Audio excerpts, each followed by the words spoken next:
ቤተ ክርስቲያን የማታውቀው ሰርግ የአህያ የበቅሎ የፈረስ ነው። እኔ አላልኩም፣ ፍትሐ ነገሥት ሰለስቱ ምዕት። ቤተ ክርስቲያን የማታውቀው ካላችሁ አሳውቁ፣ መታችሁ ቁረው፣ እንቅጩን ማለት ነው። ስለዚህ ተመልከቱ፣ ሰርግ መቼ ይፈታል ካላችሁ መቼም አይፈታም። ለምን? አንድ ሰው ትዳሩን ቢያፈርስ ከሃዲ ተብሎ ነው የሚጠራው። ለምን መሰላችሁ እንደዛ የሚባለው?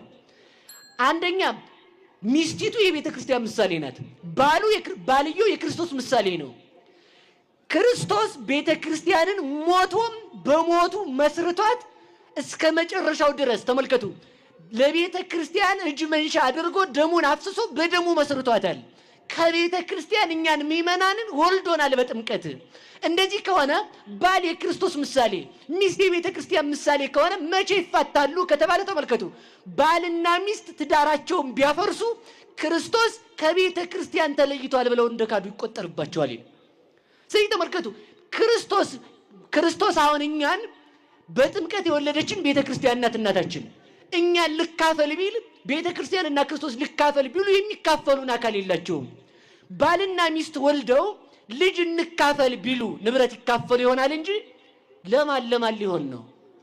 አጥንት አይከፈል፣ ደም አይከፈል፣ አካል አይከፈል። አንድ ተዋህዷቸውን የሚያስረዳው ልጃቸው ነው። ስለዚህ በዚህ ክርስቶስን ይሰብኩታል ይላል። አንድ ሆነን በትዳር ጸንተን እንድንኖር መድኃኔዓለም ይርዳን። ይህን ካልኩ ወደ ነገር የሌድ ለዚህ ሲናገር ቅዱስ ያዕቆብ ዘስሩግ እንዲህ ይላል፣ ቤተ ክርስቲያን ግን በሞት ቀን የተሞሸረች ሙሽራ ናት ይላል። እስኪ በሉላችሁም ቤተ ክርስቲያን በሉ። በመቼ የተሞሸረች? በሞት ቀን የተሞሸረች አለ። ተመልከቱ፣ የዚህ ዓለም የፍች ደብዳቤ በሞት ይቀራል። የዚህ ዓለም የፍች ደብዳቤ ሰው በመለያየት በርቀት ሀገር ይቀራል።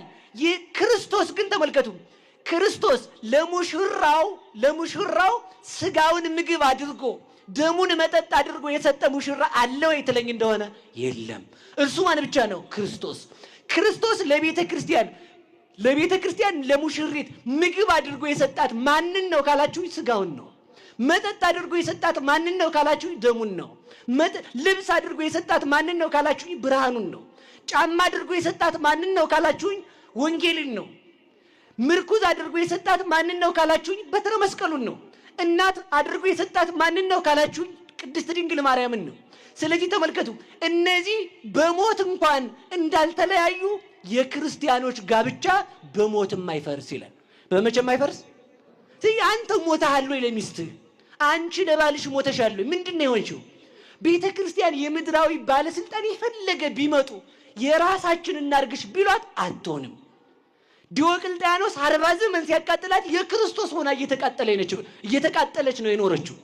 ግራኝ ለብዙ ዘመናት ሲያቃጥላት ሲኖር የክርስቶስ ሆና ነው የቀጠለችው።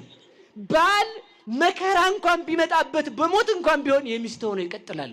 ሚስት እስከ ሞት እንኳን ድረስ ቢሆን የባል ሆና ትቀጥላለች እንጂ አትፈታም ትዳሯን።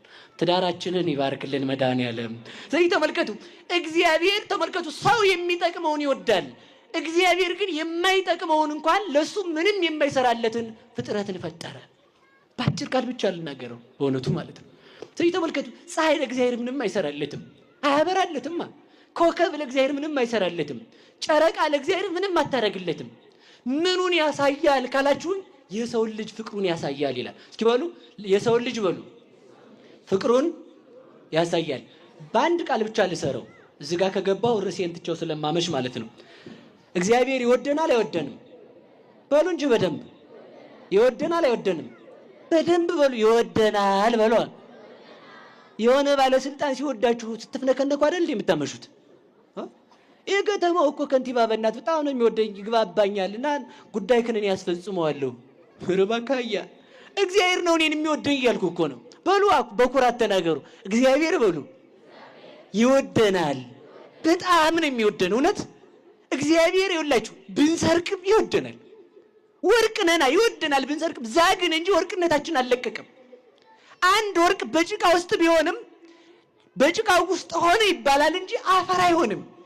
አንድ ክርስቲያን ተመልከቱ፣ ከክርስትና እምነቱ ቢወጣ እንኳን ሲመጣ የልጅነት ጥምቀት አይደለም የሚጠመቀው፣ ዝገቱን የሚያስለቅቅ ቀኖና ነው የሚሰጠው። እንደገና ወደ ቤቱ ነው የሚመልሰው። በቤቱ ያለ ሳለንም ይወደናል፣ ስንጠፋም ይወደናል፣ ሌባ ስንሆንም እግዚአብሔር ይወደናል። ይወደናል ማለት ግን አይፈርድብንም ማለት ግን አይደለም። ግልጽ ነው አባባሌ። ይወደናል። እሺ ወዶ ምን አደረገ ካልከኝ አንድ ብቻ ተናግሬ ልጨርስ። እግዚአብሔር ይወደናል አይወደንም? እኛ እንወደዋለን። አንዲሱ ልትወው ትምህርቴም ስላልሆነሽ እግዚአብሔር ከወደደን እግዚአብሔር የሚወደን ከሆነ ምን አረገልን ካልከኝ ኃጢአት ሰርተንም በንስሐ ይመልሰናል። በሉ እስኪ ሁላችሁ በድለነውም በሉ እንጂ ይመልሰናል። ምን ብለ ነው? እውነት ከድንግል ማርያም በቀር እግዚአብሔርን ያልበደለ ኃጢአት ያልሰራ ፍጡር የለም።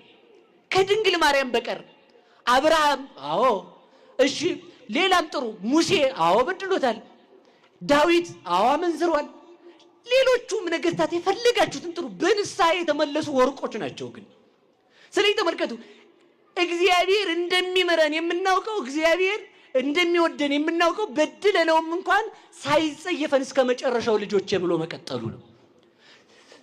አሁን